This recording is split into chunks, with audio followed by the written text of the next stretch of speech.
The lowest point of human abuse and discrimination happened in the early 1900s in the form of human zoos.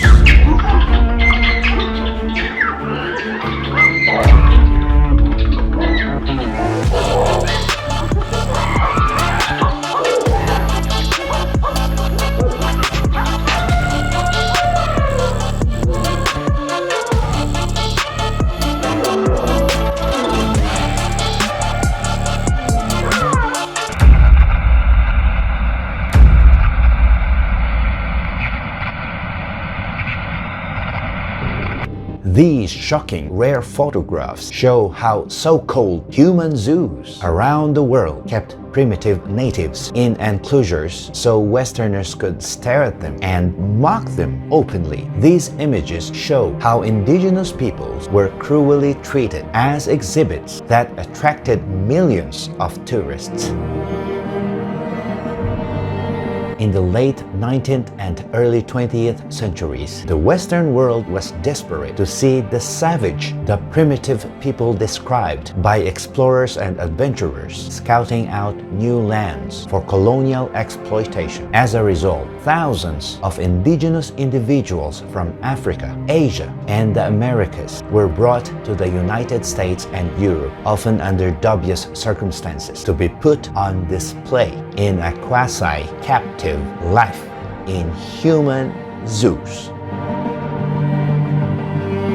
Human zoos could be found in Paris, Hamburg, Antwerp, Barcelona, London, Milan, and New York City. In most cases, there were no bars to keep those humans in the human zoos from escaping, but the vast majority, especially from those who were brought from foreign continents, had nowhere else to go, set up in mock ethnic villages.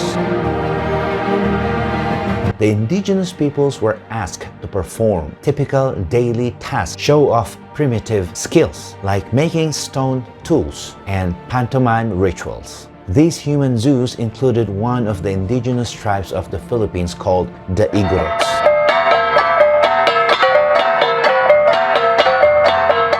These people on display faced a lot of challenges. The African tribal members were required to wear traditional clothing intended for the equatorial heat, even in the freezing December temperatures. And the Igorots were forced to eat dogs during the seasonal dog-eating rituals in front of shocked American audiences.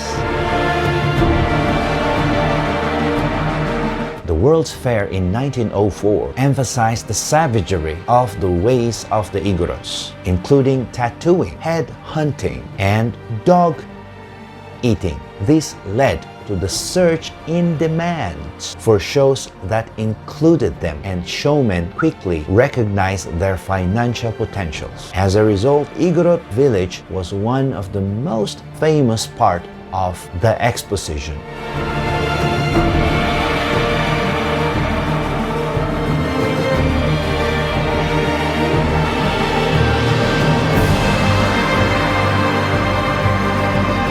Another shocking reason for the Igorot show was the political side of things. In 1908, the Philippine Assembly was organized and the Filipino officials were ready and dropped a resolution for the country's independence from the hands of the United States of America. On that time, the US officials obviously did not want that to happen, and so the human zoo featuring the Igorots was the best way to keep the Philippines far from being independent. They showed the American population how backwards and savage the Filipinos are, suggesting that the country is far from ready to be an independent nation. The lowland Filipinos did not receive that well, as they condemned how the Igorots were laid as the representatives of the Filipinos. And now this is one of the reasons why the long-lasting discrimination and misconceptions against the Igorots keep on repeating itself from time to time